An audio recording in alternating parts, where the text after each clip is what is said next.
Salut Maxime, comment vas-tu? Ça va très bien et toi? Ouais, ça va.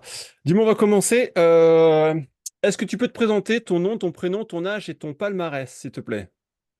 Alors, je m'appelle Maxime Pianfetti, j'ai 25 ans, je viens juste de les faire. Alors, je suis vice-champion du monde. Alors, déjà, je fais l'escrime, du sabre plus particulièrement.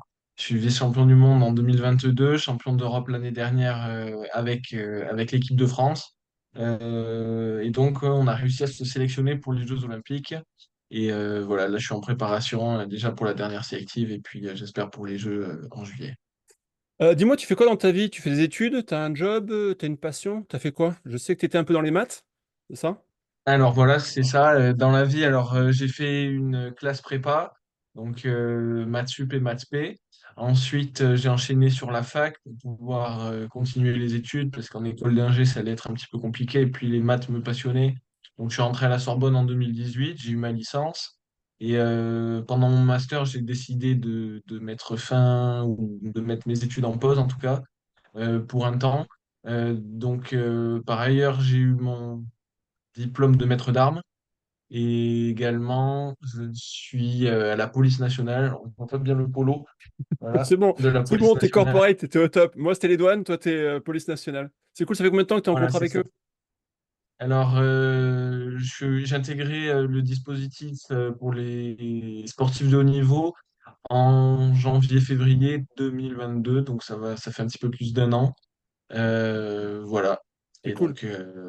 C'est ouais, cool, ça ça fait. permet de pouvoir avoir un petit peu d'argent pour pouvoir t'entraîner et de pouvoir vivre voilà, de ta sélection, enfin pour ta sélection. C'est vrai que moi j'avais ça pareil avec les douanes, donc ça fait, enfin c'est Alors voilà, vraiment. oui, c'est d'une part de l'argent, mais aussi une certaine sérénité qui permet de s'instaurer. Voilà, en plus maintenant je suis rentré donc dans la police nationale. Pourquoi pas justement poursuivre là-dedans un peu plus tard, à savoir notamment via ma passion pour les mathématiques dans la police scientifique. Voilà, c'est des choses dont je discute un petit peu avec les différentes personnes Ah, c'est avec qui cool. j'ai contact, notamment le commissaire Costard. Dis-moi, tu t'es venu comment à l'escrime? T'as commencé à quel âge et est-ce que t'as pratiqué d'autres sports quand t'étais plus jeune? Alors, j'ai pratiqué un tout petit peu de sport comme le tennis et le football. Ça matchait pas trop trop. Et puis, vu que je viens de la ville de Tarbes, assez naturellement, puisque Tarbes, c'est une ville un peu berceau de l'escrime en France. C'est une des villes berceau avec l'enseignement du maître Jonat, etc. J'ai commencé l'escrime à 5 ans, un petit peu par hasard. J'ai fait aussi un peu de badminton vers mes 10 ans, mes 10 12 ans. Voilà, mais j'ai toujours continué l'escrime et j'ai fait pas mal de musique aussi, c'est pas du sport, mais Quoi voilà. comme musique? Genre quoi? Guitare, piano? J'ai fait 2 ans de guitare et 2 ou 3 ans de percussion, notamment de la Ok, batterie. ok. Voilà. Euh, qu'est-ce qui te fait vibrer toi dans l'escrime et la compétition? Mais moi, ce qui me fait vibrer justement, c'est la compétition. C'est le fait voilà, de viser le plus haut du niveau possible sur Terre. Pour l'instant, on ne sait pas s'il existe plus que le niveau sur Terre, hein. Voilà, c'est vraiment de pouvoir me confronter à des gens qui sont des légendes, à des gens qui sont très compétitifs dans un domaine. Voilà, c'est de me montrer à moi-même et à mon entourage, hein, en passant, que je peux être le meilleur. Ok. Est-ce que tu C'est as vraiment la compétition. Ensuite, il y a pardon, hein, c'est Ouais. vraiment la compétition qui m'anime. Après le jeu, voilà, l'escrime, maintenant j'en fais tous les jours, donc c'est devenu un petit peu moins un jeu qu'avant. Et voilà, faut que ça réussisse à perdurer. Ouais, parce que tu es quand Voilà. même un joueur, toi, sur la piste. T'aimes Ouais, c'est bien, ça, tout à fait. t'aimes bien bouger, t'aimes bien changer les rythmes, créer des pièges et être un petit peu dans le mouvement. Ça, on en parlera après. Euh, Dis-moi, est-ce que tu as eu des rencontres qui t'ont bouleversé, alors des athlètes qui t'ont fait rêver, autre l'escrime, hein, en général? Qu'est-ce qui t'a changé et t'a amené à ça? Alors, tu as parlé de Maître Genin, effectivement, qui était le fondateur de l'équipe de l'école Tarbèze, qui était la référence du sabre en France, qui ressort toujours en fait des athlètes qui sont en équipe de France. Donc c'est vrai que c'est une école. Toi, tu es rentré dedans direct, tu t'es baigné dedans, voilà, tu es comme Obélix, c'est pareil, tu es rentré dedans. Est-ce que tu as des gars qui t'ont fait vibrer, athlètes, je sais pas, des rencontres, maître d'armes ou je sais pas quoi? Bah, en fait, on va dire que c'est un petit peu quand moi j'étais jeune, tu sais, j'étais au club de Tarbes donc qui accueillait alors le Pôle France. Et pour moi, du coup, les cadets, quand j'étais. Alors, les cadets, c'est moins de 17 ans. Quand moi, quand j'avais 10 ans, ben, en fait, c'était un petit peu les dieux. C'était les mecs intouchables à la salle qui allaient en compétition. Ils allaient en Italie, ils allaient en Allemagne. Pour moi, c'était des trucs de fou. Il y avait des compètes en Croatie, enfin, des trucs en Russie, voilà, enfin, des trucs de malade. Et c'était vraiment. Enfin, voilà, le fait de limite banaliser, pouvoir discuter avec eux de façon tout à fait normale. Vous étiez où? Ah ben, on était en Allemagne. Mais moi, ça me faisait rêver, en fait, étant plus jeune. Également de croiser Nicolas Lopez, qui est tarbé et qui a une médaille au jeu Il y a une en référence dans individuel le et en équipe. sabre. Il y a une référence dans le sabre, on Ouais, me dit, ouais, Damien, c'est ça, en fait, belle. tu baignes là-dedans et toi, enfin, moi, j'étais encore un enfant et je baignais littéralement avec des gens qui étaient à des niveaux, alors les cadets supérieurs aux miens à l'époque, très largement, parce que moi, je ne sortais pas de ma région à ce moment-là, ou une fois pour aller faire les championnats de France.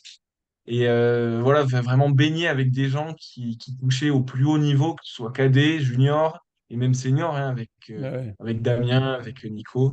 Ah, c'est Et ça. donc voilà, c'est vraiment quelque chose qui m'a façonné un petit peu et qui m'a fait toucher au haut niveau sans moi-même y participer encore. Et dis-moi, est-ce que tu as eu un moment particulier dans ta carrière qui a changé, qui t'a fait changer? Ben moi, oui, je dirais qu'il y en a eu deux, vraiment. Alors le premier, ce serait alors, pour l'Eurosar, ça s'appelle. Il n'y a pas trop d'équipes européennes, mais bon, il y a quand même quelques-unes. Donc à Milan, en 2015, il me semble que j'ai gagné, donc quand j'étais KD2. Je revenais de blessure, en plus, je m'étais pété le poignet, je m'étais pas trop entraîné pour cette compète et je l'ai gagné. Ce jour-là, je me suis dit, bah, j'ai gagné une Coupe d'Europe, ça c'est quand même une Coupe d'Europe sur le papier. En cadet, voilà, donc je vais être en équipe de France. Donc ça, c'était vraiment la première démarche que j'ai eue vers le haut niveau dans les moins de 17 ans. Et puis, il y a eu ce premier podium sur une Coupe du Monde junior qui m'a permis également d'intégrer une équipe de France plus haute junior quand j'étais première année de junior. C'était complètement inattendu pour moi. C'était ma deuxième Coupe du Monde. La première, j'avais perdu au premier tour et là, j'ai fait deuxième sur ma deuxième Coupe du Monde junior. Et donc, en plus, je perds en finale Lokanov. Pour moi, pareil, c'était un petit peu un dieu quand j'étais cadet. Lui, il avait tout gagné. Chez les juniors, déjà, il gagnait tout. Et donc, voilà, le fait de côtoyer vraiment ce très haut niveau assez rapidement, ça m'a vraiment bouleversé. Bon, après, les choses, elles se sont faites de fil en aiguille jusqu'à maintenant. Mais voilà, ça, Ah, c'est vraiment deux gros bouleversements t'as intégré positifs que j'ai l'INSEP? eu. T'as intégré l'INSEP quand, toi? Intégré l'INSEP en 2018, donc à la fin de ma deuxième année de junior. Ok. Tu te vois comment comme tireur? C'est quoi, toi, tes points forts? Tu sais, on se dit, ouais, Moi, voilà, Max, il tire. Enfin, voilà, comment toi, tu te vois et qu'est-ce que tu dégages, toi, sur la piste? ce que je vois dans mon escrime, c'est que j'ai de gros atouts, en tout cas physiquement. T'es grand. Tu Quand mesures j'y arrive, combien? en tout cas, Tu mesures combien? je fais 1,89, Ok. 1,89 m. Donc voilà, j'arrive à toucher mon adversaire certaines fois, que ce soit en attaque ou en défense, sur des situations où lui pense que je ne peux pas. C'est-à-dire que je peux raccrocher en attaquant ou toucher sur une contre-attaque à des moments un petit peu improbables. Donc voilà, enfin, je pense que c'est vraiment un atout que j'ai, mais c'est aussi quelque chose qui me dessert parce que je peux être un petit peu plus lent et avoir un petit peu du mal à sortir quand ce genre d'action ne marche pas. Donc voilà, atout, je dirais attaque-défense et faiblesse, je dirais quand même un petit peu ce jeu, tu vois, de changement de direction Ouais. qui se fait sur le milieu de piste. C'est vrai que quand on est grand, on a une certaine inertie dans les mouvements, donc Ouais, tu ça connais. paraît de renforcement de gainage. Ouais, t'es un peu un puncher, quoi. T'es un peu un sanguin sur la piste, quand même. T'as une Ouais, c'est énorme, ça. t'es très grosse énergie. Euh, Est-ce que tu peux me dire comment tu décrirais, toi, une journée, une semaine type, là, pour cette année olympique? C'est vrai que toi, tu es Ok. sorti du contexte enfin, de l'INSEP. Tu t'entraînes avec Vincent Anstedt. Du coup, c'est quoi un peu ton planning, tu vois? Alors mon planning, ben, finalement, c'est un petit peu le même que celui que j'avais sur l'INSEP parce que ben, notamment j'ai conservé l'entraîneur comme tu le dis. Alors le planning sur une semaine, ben, ça va être entraînement toutes les demi-journées, a priori sauf le mercredi. On parle d'une semaine sans compétition, bien sûr. Voilà, le matin, je vais faire une séance, que ce soit de musculation ou de leçon. Là, par exemple, je rentre de la leçon. Et l'après-midi, bien souvent, je vais avoir une séance d'assaut. C'est-à-dire des matchs que je vais faire contre mes adversaires, qui sont mes camarades également pendant les séances d'entraînement et des fois aussi dans les équipes de France. Voilà, ça va être ça, où il peut y avoir également des séances qui sont dédiées plus, comment dire, à la préparation mentale. Ok. Voilà, c'est quelque chose que je mets en place et que j'ai mis en place moi avec un préparateur mental. Voilà, donc ça va être, on est sur du 25-30 heures par semaine. Et puis voilà, en fonction des compétitions qui tombent quasi systématiquement le week-end, on peut avoir le vendredi et le lundi de repos pour justement participer à ces compétitions, essayer de les gagner surtout le samedi et le dimanche. Ouais, en plus, là, cette année, tu t'es vraiment focalisé, tu ne fais rien d'autre à côté, tu t'entraînes pur et dur, quoi. Ouais, c'est ça, Donc comme ça te permet de pouvoir te reposer, de pouvoir vraiment te focaliser sur l'objectif des Jeux Olympiques. exactement. On va passer à la deuxième partie, le quoi, le comment. Euh, Est-ce que tu peux me dire la routine en compétition? Tu sais, on arrive en compétition, j'explique, on a 2 jours individuels, on part généralement à l'étranger, en Coupe du Monde. On prend l'avion avec le groupe France, on arrive sur l'hôtel, on passe à la compétition le lendemain. Est-ce que toi, après on est par équipe, mais j'en parlerai après, est-ce que toi, tu as une sorte de routine ou tu es là juste voilà, la sensation, jusqu'au moment où Alors tu vas moi arriver j'ai sur la la piste en chance, fait, jusqu'au moment où tu vas arriver sur la bien piste, est-ce que sûr. tu as t'as des habitudes? Alors j'ai la chance depuis, ça va faire un peu plus de 2 ans à peu près, d'être dans les 16, d'être dans le top 16 mondial. Donc Toi, tu arrives ceux qui directement me le connaissent, lendemain, tu c'est arrives ça exactement. voilà, tu es dans les 16 premiers tirent juste le lendemain et le tableau 64 se remplit sur la première journée. Donc c'est vrai que C'est toi, tu ça. arrives effectivement le lendemain, un peu, il faut que tu sois chaud parce que les mecs, ils ont tiré avant. Donc ça te laisse une journée de repos, on va dire. Et tu vas avoir un tableau qui sera, on va dire, pas plus facile, mais plus accessible parce que, mais quoique, le niveau est tellement dense maintenant que ça ne veut plus C'est rien ça. dire. Les mecs, ils sont tordus la gueule pendant, pendant 8 heures la veille. Donc effectivement, c'est une approche qui est un tout petit peu différente. Je te laisse, vas-y. Donc, ce que je vais avoir tendance à faire, c'est donc arriver sereinement quand je prends l'avion. Enfin, je veux dire, là, je ne me complique pas la vie. Je fais ma première nuit en arrivant à l'hôtel. Le lendemain, généralement, j'essaie de m'entraîner. Enfin, c'est pas que j'essaie, c'est que je m'entraîne le matin et ou l'après-midi. Tu pars avec Ça les va gars? être Tu pars avec les gars? non, généralement, moi, j'essaie de faire ma nuit la plus, voilà, une nuit optimale. C'est ça. Et puis je vais m'entraîner quelque chose comme vers 10h30, 11h, parce que je prends le petit déjeuner, bien sûr. Voilà, et là ensuite je vais sur le lieu de la compétition, je m'entraîne, je prends très souvent la leçon et j'essaie de faire également du stretching à la fin. Euh, et voilà, là, en passant à la salle, on commence à sentir une certaine tension, hein, bien sûr. On voit les athlètes, je vais encourager les copains. Et ensuite, ben, le tableau il sort et là, ben, ça commence à stresser un petit peu. C'est la question, tu Voilà. regardes ton tableau ou pas, toi? Ouais, moi je suis du genre, en fait, je ne peux pas me mentir et voilà, je regarde le tableau. Ok. Voilà, je commence à avoir la pression, je regarde quelques matchs de mon futur adversaire, j'en discute avec les entraîneurs. Et puis voilà, j'essaie de dormir assez rapidement, mais c'est vrai que c'est assez compliqué de trouver le sommeil une veille de compétition. Ouais, Ça peut m'arriver de m'endormir vers 2 3 4 heures du matin. Et voilà, après, le lendemain, on fait sur les nerfs et puis ça tient. c'est ça. Dis-moi, à quoi tu penses, toi, quand tu te branches et que tu te mets en garde, là? Tu sais, ça arrive et là, tu te mets en Moi, garde. je vois vraiment l'action de manger l'adversaire, et Ok. littéralement, comme si ma bouche grandissait et que j'allais le manger. Ouais, je fais justement, comme je dis en prépa mentale, un peu de visualisation, un peu de méditation, cohérence cardiaque, imagerie mentale. Et donc, voilà, c'est des choses que j'essaie de mettre en place. Euh, voilà, je vais pas peut-être pas sortir tout ce que je fais, Non, mais non, non, non, non, mais j'entends bien. Mais voilà, effectivement, tu utilises des outils. Comme je travaille, je fais de la voilà, c'est prépa ça. mentale. Effectivement, Ok, le mental est 100% de l'efficacité. On s'entraîne tellement physiquement, techniquement, tactiquement, etc., que le mental, quand il est à 100%, il permet d'ouvrir tous les sens de c'est notre ça, jeu. Donc c'est vrai que le mental, à un moment donné, c'est lui il va influer sur tout.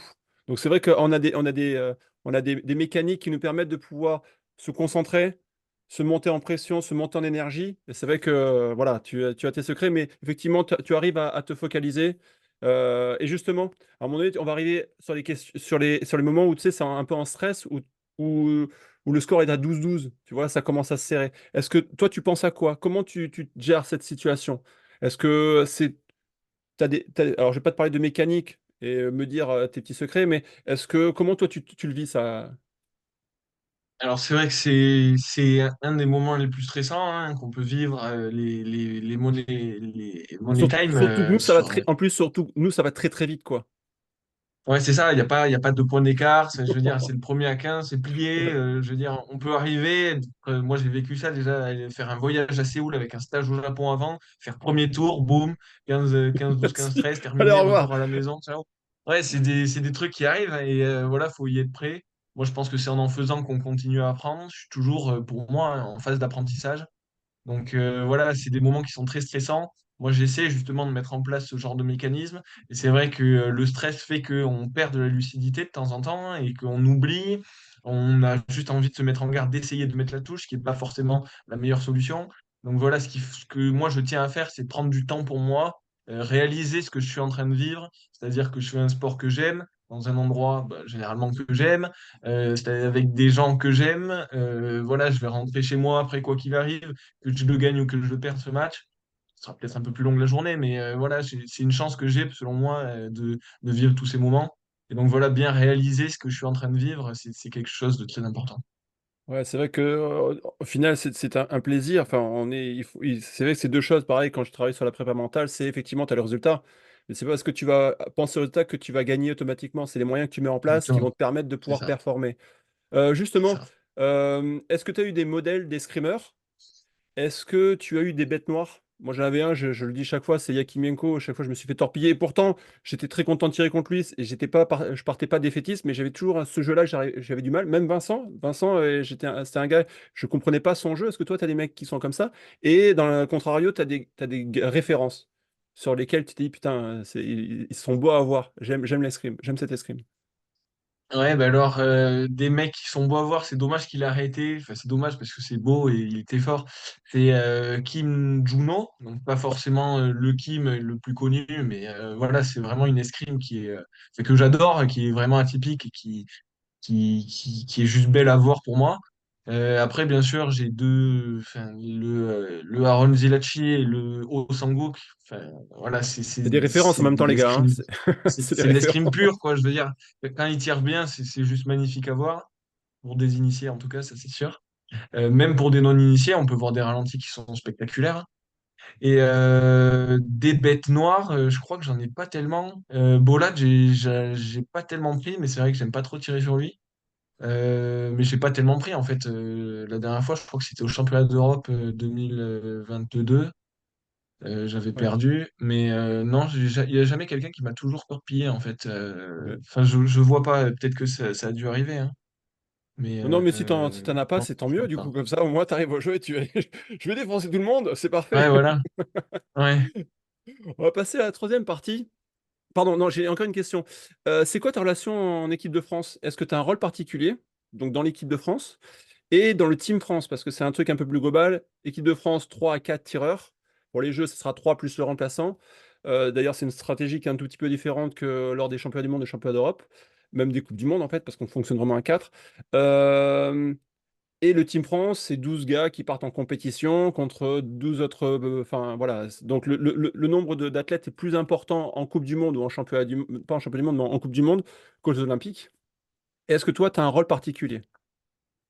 Alors un rôle particulier, je ne sais pas. Au moins dans l'équipe. Alors Au moins dans l'équipe. on va parler tout d'abord ouais, de l'équipe de France, donc des quatre. Alors moi, ce que j'essaye, c'est pas spécialement d'avoir un rôle de leader parce que voilà, c'est quelque chose qui ne me convient pas. Voilà, je suis pas forcément à l'aise avec ça. Moi, ce que j'essaye de faire, c'est simplement de dire des mots importants dans des moments importants.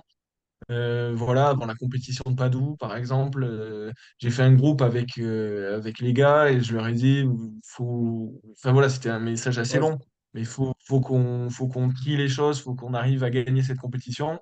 Bon, on n'a fait que troisième, mais ça faisait longtemps qu'on n'avait pas fait un podium. c'est un podium, c'est déjà bien un Voilà, podium.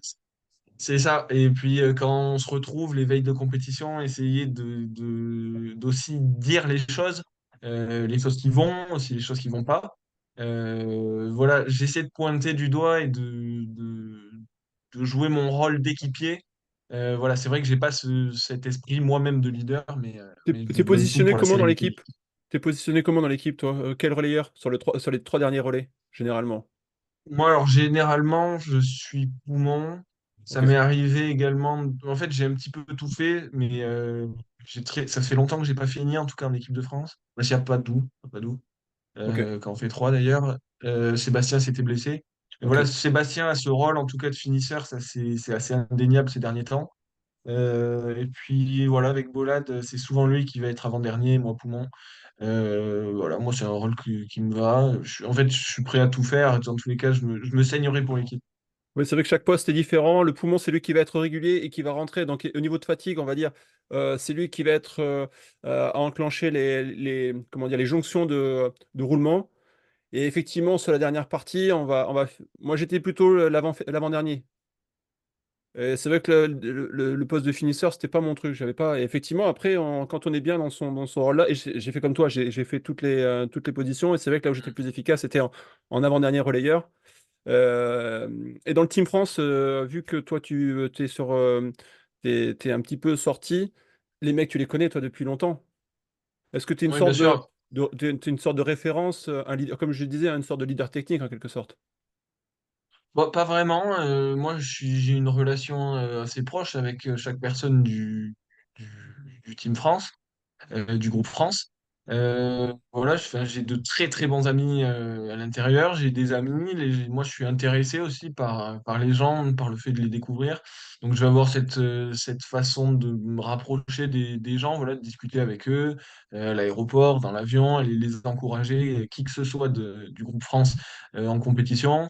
De temps en temps, je sais pas, même hors cadre, jouer à la console avec eux à distance, mais qui que ce soit, hein, c'est-à-dire même des gens qui s'entraînent à Orléans, qui sont à l'INSEP, qui sont dans mon académie.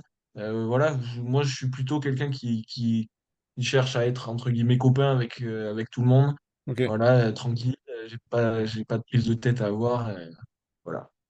On va passer sur donc la troisième partie là, le pourquoi. Euh, pour Ouais. toi, qu'est-ce qui fait qu'on devient un grand champion et comment tu définis toi un grand champion? Alors, pour moi, il y a deux types de grands champions, mais dans tous les cas, ça reste des grands champions. Ça va être le champion, bien sûr, celui qui fait des médailles. Voilà, celui qui va sur un championnat, qui va ramener une médaille ou pas d'ailleurs, mais voilà, qui a un palmarès conséquent.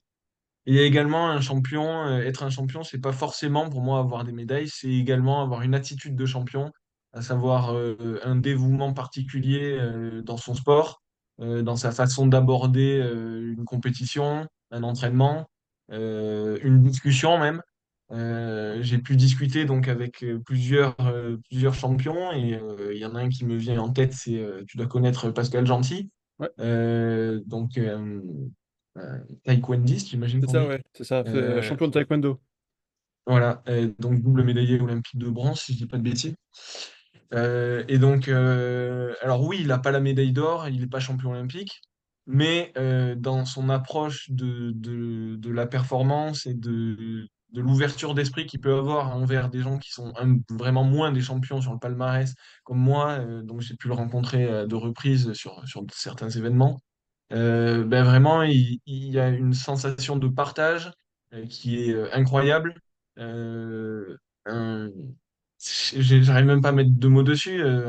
Ouais, je Une comprends. envie de donner, voilà, parce que la connaissance et le savoir, c'est des choses qu'on peut donner sans les perdre. Et lui, voilà, il peut réussir à donner des informations, des astuces, Ils vont toi te etc. parler, qui vont toi te parler parce que C'est ça, t'as un exactement. affect par rapport à ça.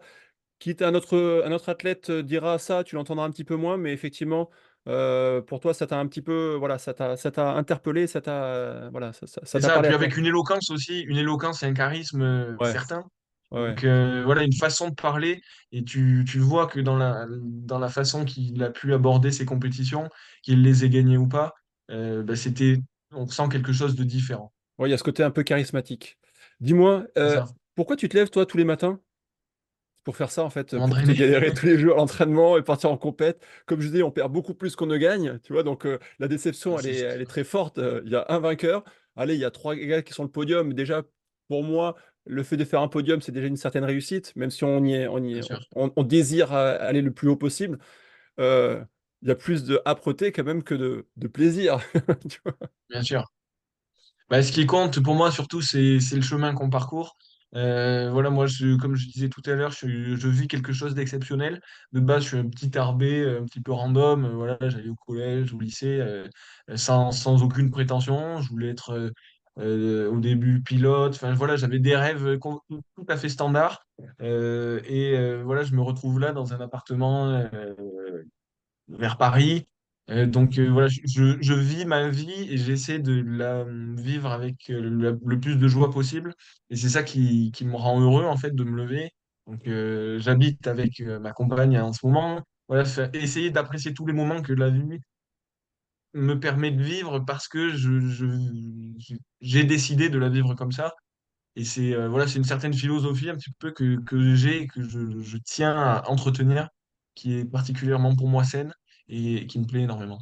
Ouais, je trouve ça bien parce qu'effectivement, tu apprécies en fait ce pourquoi ce que tu fais en fait, ce que tu es. C'est-à-dire que tu t'es construit. C'est vrai on tombe dans une routine où on fait du sport. Encore une fois, je dis, on perd beaucoup plus qu'on ne gagne et on enlève assez vite en fait le plaisir de la chose pour laquelle on fait ça tous les jours, quoi. C'est vrai que s'entraîner tous les jours, se faire mal au corps parce que ça fait mal au corps parfois. Des défaites font mal au mental, au moral, etc. Et c'est vrai qu'on enlève assez vite le côté.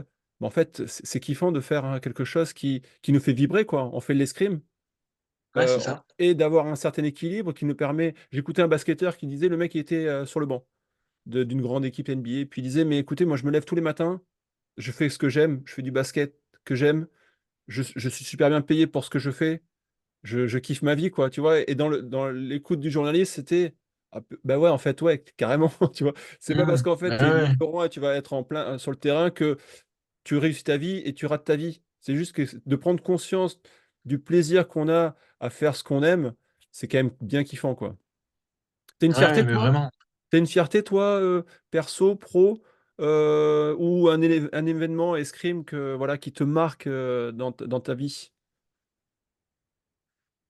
Un événement personnel? Alors, une fierté que tu as pu ressentir, c'est de devenir ce que tu es, peut-être, tu vois, ou c'est peut-être une compétition qui fait Ah oui, que à mais ce moment-là, tu es en difficulté, d'un coup, en fait, tu as trouvé les ressources où tu t'es transcendé et ça t'a marqué. Je sais que tu as fait une médaille, c'était championnat du monde, c'est ça? ouais. Du coup, là, c'est une réalisation, tu vois. Tu peux avoir une fierté de dire, ouais, j'ai été vraiment très bon ou tu as pu perdre et être excellent, etc., etc.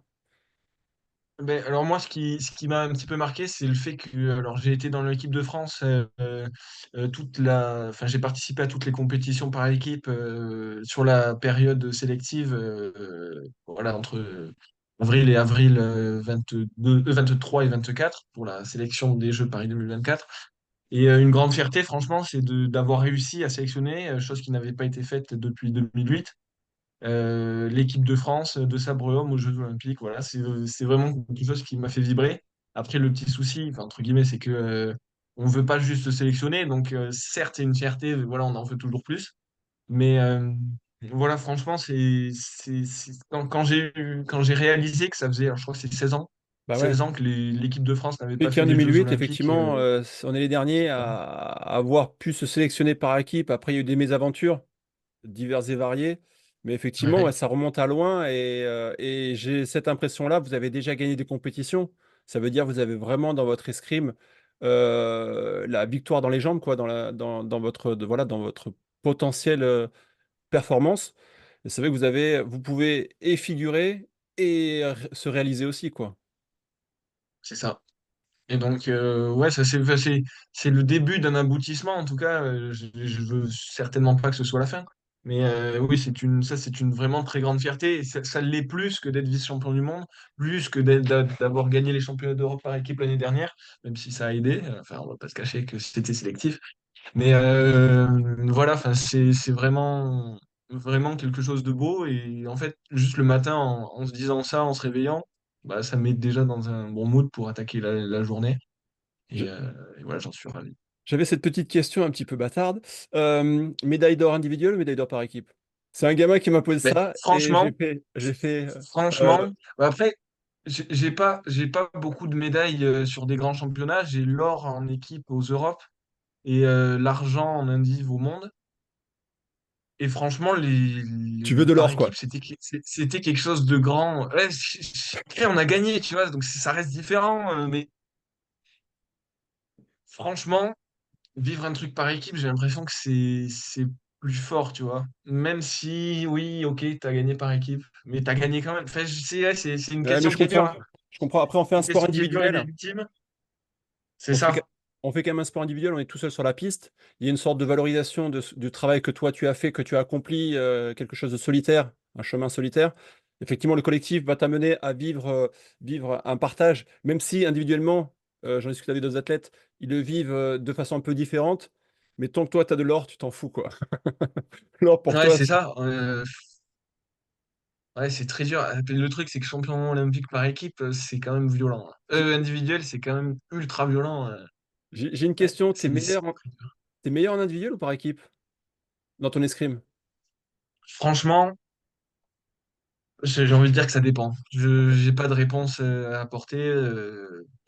Je sais pas. Je sais Je pas. sais pas. Ça dépend des Je fois, peux pas quoi. répondre. Ok. Ouais, c'est Oui, t'as ça. pas ce côté, parce que c'est vrai que quand tu tires en individuel, moi j'étais, on va dire, peut-être un peu plus fort par équipe. Tu as ce côté où tu te déchargeais du fait que si tu tirais pas trop bien, tu avais quand même les gars qui étaient derrière. Mais en même temps, ça Ouais, pouvait c'est rajouter ça. une pression pour certains en se disant, ouais, mais Ouais, surtout. si je tire mal, je vais faire perdre l'équipe, etc. En individuel, Mm. c'est sec, quoi. Le constat est sec. Ah Si tu ouais, tires mal, tu c'est peux te ton faire châtiment. défoncer. Mais c'est vrai que moi, ça me permettait de pouvoir être meilleur par équipe. Meilleur. J'ai vu que mon escrime était plus efficace par équipe, où j'étais beaucoup plus performant, quoi. En fait, moi, Tu... je pense que je suis meilleur par équipe lorsqu'on a une ambiance qui est géniale. Je pense notamment au championnat d'Europe l'année dernière. On a vécu tous les quatre dans la même chambre. Enfin, on avait une chambre de quatre. Bon, bref. On était en continu ensemble, on allait manger ensemble, on parlait, on avait peur ensemble, on s'exprimait sur nos émotions. J'ai envie de finir, j'ai peur de tirer contre lui, j'ai envie de gagner. Enfin voilà, beaucoup d'informations qu'on donnait et qui a créé une cohésion énorme. Et en fait, je Ok. suis pas étonné qu'on les ait gagnés, ces championnats d'Europe. C'est vrai que Donc, j'ai envie de dire, sur une bonne ambiance, je pense être meilleur par équipe. C'est vrai que toi, tu es un tireur d'instinct, enfin de ce côté un peu. Un petit peu, ouais. Et donc du coup, ouais, ce côté. Nous, par exemple, moi, je prends le cas, on n'était pas des potes, tu vois. Avec Mm. Nico, j'entendais très bien avec Nico, avec Vincent et Julien, on avait certaines différences, on fonctionnait un petit peu différemment, même si je les appréciais, c'était pas le souci. Mais c'est vrai qu'on n'était pas des potes. Après, l'idée, c'était l'objectif qui était le même, c'était de gagner. Ouais, Plus le mec était fort exactement. dans ce qu'il savait faire, mais en fait, plus le résultat serait efficient. Bien sûr. C'est vrai que vous, je trouve que vous avez quand même une super équipe. Je trouve la sagesse de Bolade, son expérience. Et vous, là, les deux gars, les deux combattants, parce que moi, je vous compare un peu comme des combattants, un peu des guerriers, quoi. Quand je vois sur la piste, il y a vraiment cette animalité qui est là, très forte, avec des gabarits qui sont différents, une escrime qui pourrait un petit peu se ressembler, mais je trouve que ouais, vous avez un joli équilibre et ça fait plaisir de vous voir là, déjà avoir réussi à qualifier parce que c'est jamais facile. C'est des saisons qui sont juste folles et hyper denses parce que tous les pays maintenant ont pris des entraîneurs de n'importe quel pays pour pouvoir augmenter. Donc là, effectivement, il y a un niveau qui est extraordinaire. Et c'est vrai que je vous trouve, moi, très fort. Et j'aime beaucoup votre équilibre et votre façon d'aborder ouais, les matchs, quoi. Il y a ce côté animal, très fort, très Mm. puissant. Et en même temps, il y a la sagesse de Bolade qui est là pour vous tempérer un peu. Ça peut être un joli moment, quoi. Oui, quand on vit une bonne émulation, ben, ça peut envoyer très fort. C'est ça, parce que tu ressens à l'intérieur de toi comme si tu étais transporté, quoi. De ce Ouais, c'est côté-là ça. qui est fédérateur. Dis-moi, est-ce que tu as un souvenir, toi, des jeux qui t'a vraiment marqué quand tu étais plus jeune? Quelle est ton image, toi, la première, et un moment particulier qui t'a fait vibrer, qui t'a... Alors, quand j'étais jeune, c'est sûr que je regardais les jeux. Alors, je pense le titre de Bolt en 2012, c'est là où je pense que j'ai regardé les jeux vraiment concentré, on va dire, et conscient de ce que c'était pour la Ouais, c'est première ça, fois. réaliser l'événement. Voilà, c'est ça. Parce que quand j'étais petit, oui, on m'avait parlé. D'ailleurs, ça, je l'ai réalisé bien plus tard, hein. Quelque chose qui m'a marqué également très fortement, mais je veux dire que je ne l'ai pas vu en direct. Voilà, c'est vrai, c'était des on-dit au début. Quand Damien Touillat s'est fait transpercer la main en 2000 et les Jeux de Sydney Ah, 2000. non, c'était Athènes. Ouais, c'était Athènes. Il se fait C'était à Athènes 2000? 44 partout, il se fait transpercer la main, ça n'arrive jamais, chose improbable. C'était pas Sydney, c'était Athènes? Ouais, ouais, il se fait. Alors lui, il est Ok. médaillé. Ils sont vice-champions olympiques. Non, ils sont champions. Ouais. Je sais plus s'ils sont vice-champions Champion olympiques ou olympique. champions olympiques. Ah ouais, c'est ça. Champion olympique. Pardon, ils sont champions olympiques à Sydney. L'équipe, 4 ans après, on est champion olympique. Effectivement, à 44 partout contre les États-Unis. Non, États-Unis, ouais. ouais, contre les États-Unis, c'est ça. Il se fait percer la main. 10 minutes, on ne sait pas s'il rentre. Je suis le remplaçant. Je ne sais pas si je dois rentrer. Mais il y a cette Hmm. situation très particulière. Il gagne les 40, à 44 partout. Il gagne la dernière touche après 10 minutes d'arrêt. Et après, effectivement, la finale, 5 heures ou 6 heures après. Et là, les mecs font champion olympique. Donc, ça, c'est un truc que tu as pu. Ouais, tu l'as vu après coup. Sachant que toi, tu connais Ah ouais, Damien. voilà, c'est ça. On en parlait un petit peu, tu sais, parce que forcément, à Tarbes, hein. Mais tu sais, moi, qu'est-ce que c'est les Jeux Olympiques quand j'ai cet âge-là? Oui, Ouais. ok, mais ça me parlait pas vraiment. Et puis vraiment, ouais, c'est en voyant, je pense, les premiers Jeux Olympiques plus conscients, donc en 2012. Il a déjà gagné en 2012, Zilati. Ouais, t'imagines, En hein, le mec, là. 2012. Ah non, ce truc de fou. Donc en 2012, tu sais, je regarde là les jeux et je suis plus conscient quoi, de ce que je suis en train de regarder, de la préparation, parce que voilà, je les vois passer de temps en temps au club de Michael Tarbez. Et donc voilà, c'est à ce moment-là que en fait, je réalise hein, du délire que ça a dû être. J'ai deux dernières questions. Pour toi, les jeux, ça Oui. représente quoi? C'est quoi pour toi? Eh ben, je le vois vraiment comme le Mont Olympe, tu vois, une montagne avec en haut une genre de couronne, un petit peu celle qu'elle a, Laure Manodou, là, quand il gagne, tu vois, la couronne À de. Athènes, ouais, c'est ça, ils avaient ça. Ouais, voilà. Et donc, voilà, vraiment, avec ça en or, comme quand on a un top 1 sur Fortnite, un petit, tu vois, un petit peu La mystique. consécration, le truc là qui t'amène à être sur le toit du Ouais, monde et sur voilà, le toit de l'Olympe, tu vois. c'est ça. Et puis à regarder en bas les gens qui sont joyeux pour toi. Et puis voilà, c'est ouais, vraiment un Graal, quoi. C'est comme ça que je le vois. Ok. Dernière question. Euh, Est-ce que tu... Attends, pardon, j'en ai encore... Ouais. Là, tu te sens comment, toi? Là. C'est Là, tout de temps-ci. suite, Ouais, c'est je me temps-ci, sens là. plutôt bien. Ouais. Je me sens plutôt bien. Je suis rentré de vacances il y a quelques semaines, ouais, une dizaine de jours. Une dizaine de jours. Ça fait beaucoup de bien 2 semaines. Ça fait beaucoup, beaucoup de bien de prendre des vacances. Là, on est reparti sur un cycle un petit peu plus difficile, donc on a chargé pas mal. Je pars à Tokyo, donc samedi prochain, Ok. après-demain. Étape de Coupe Et du donc, Monde. je me sens plutôt bien prêt à attaquer la dernière ligne droite et fier de ce que je suis en train de vivre. Ok. Et dernière question. Donc, là, on va voir les Jeux à Paris dans quelques semaines. Est-ce que tu as un message à laisser à tes fans? Je dis fans ou supporters, enfin, ceux qui vont venir t'encourager, ceux qui vont dire croire en toi ou qui vont te découvrir. Bah, ce serait merci déjà de vous intéresser à mon sport parce qu'il est sympa. Il n'est pas facile à comprendre, mais il est sympa. Et ensuite, merci du soutien parce que voilà, c'est quelque chose qui est très important pour moi. Au Grand Prix d'Orléans, j'avais quelques copains moi qui sont venus me voir. C'était la première fois que j'avais un, entre guillemets fan club voilà, qui m'encourageait quand Oh, j'entendais quand j'étais ouais. sur la piste. Mais vraiment, hein, Ça met le ils feu, sont c'est bien, venus, c'est bien. ils ont mis le why quoi, dans la salle. Et ça m'a fait énormément de bien. J'ai fait deuxième dans ces circonstances-là. Donc je me dis pourquoi pas, ça me permet d'y croire encore plus. Voilà, donc vraiment merci à tous ceux qui croient en moi et tous ceux qui me soutiennent. Enfin voilà, j'ai envie d'écrire l'histoire.